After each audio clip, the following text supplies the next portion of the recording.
So yun no, welcome back na naman guys no. Nasabi ko lang ngayon guys is magre-react na naman tayo sa mga movie naman. Kaya ngayon simulan na natin. Oh, let's go. Yun lang guys no. Ngayon i-react natin is about isang movie siya na di ko alam kung anong title nun. Pero sa movie about sa school, love, and passion. Yun.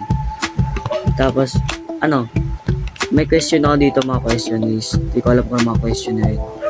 First question is, what is the movie all about? I think the movie is all about, yun, simula pa sinabi ko, school, passion, and love. Din nakita ko sila dun, akala ko nga yung pinakauna is about dalawang nagmamahalan, pero hindi ko alam. Marami siyang pinocus about school, about patient, pero din tanggapin mo kung anong nangyari sa'yo, anong binigay sa'yo, tanggapin mo, no? Yun lang sinasabi ko dahil parang hindi ko alam kung anong title, nakalimutan title na, pero siya maganda. Tapos minsan napapakilig ka, no? Dahil simula akala ko dalawa lang talaga sila, pero pagka gitna-gitnaan ng mga pangka-1 is nakita ko marami pala siyang marami siyang mga pinakitang about sa school, love, and passion. And yun, what number 2 question is, what the filmmaker trying to tell us? I will say it was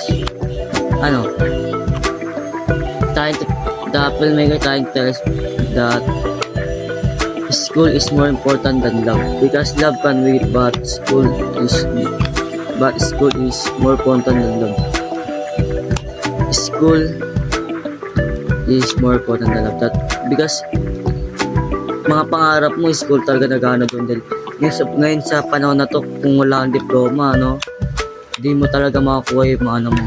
Parang hindi ka kunin, hindi wala kang magandang kung hindi mo makakuha yun. Tapos is the love is makapaghintay naman yun. Dahil yung love is nasa future mo yan, sinong mahal mo, diba? Pero mas ma-important yung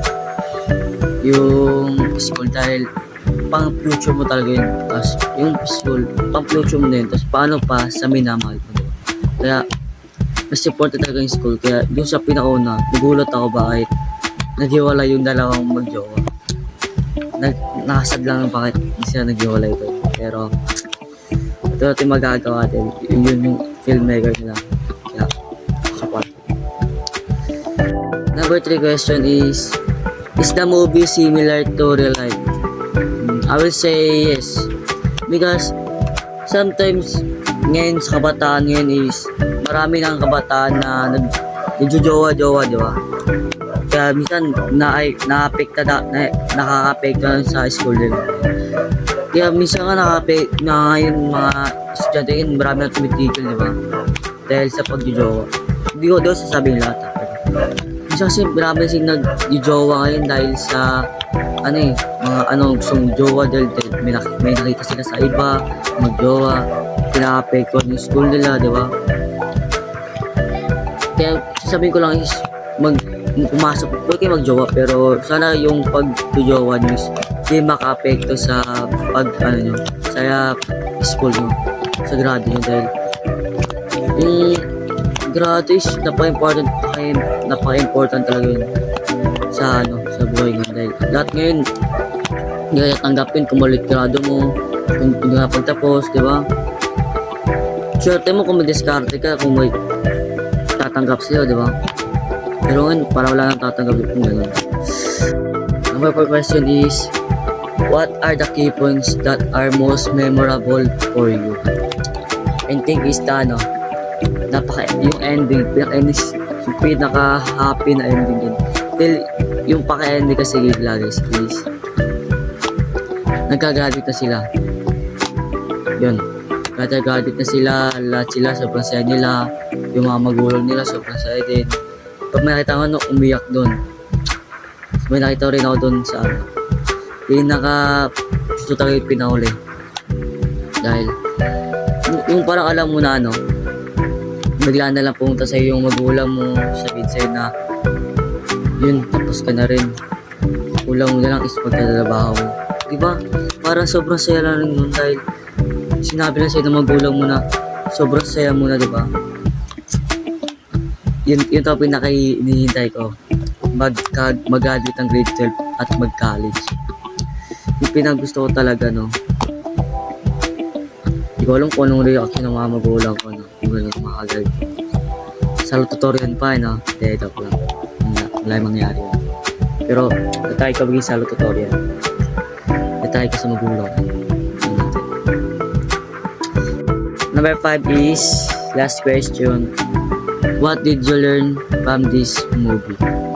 I think I learned is, yun ang pinakaunang sagot sa ano is to be patient and be patient from everything. Dahil kung wala kang pagtsatsaga baka di mo matapos ang isang trabaho mo, di ba?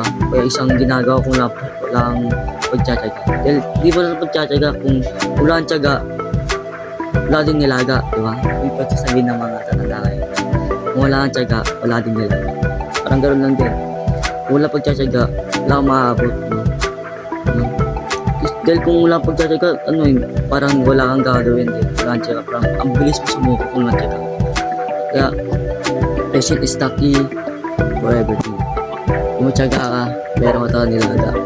Kaya, tapos, yung pagka-learn ko dun sa movie is, unahin talaga yung pag-aaral kaysa sa pagjojowa. Dahil pagjowa, mahihintay ka niyan. Pero yung school talaga, once a year mo lang yan. Tapos kapag bumalik ka pa, sayang lang yung pagpapaaral sa magulang mo. Diba? Hindi makapaghintay yung pag-school dahil once a year lang yan yung grade 7, grade 12. No? Hindi mo siya malalaman yun. Kung kailan talaga matapos yung school mo. Baka di mo alam, di mo mapasa. Dahil sa paggawa mo, babalik pa. Kasi paghirap na magulang sa pagkatsaga mo. Kaya, wala magagawa kung di mo maano yun. Diba? Kaya, school is, important kasi pag-aaral. Dahil yun lang pakuha mo sa future.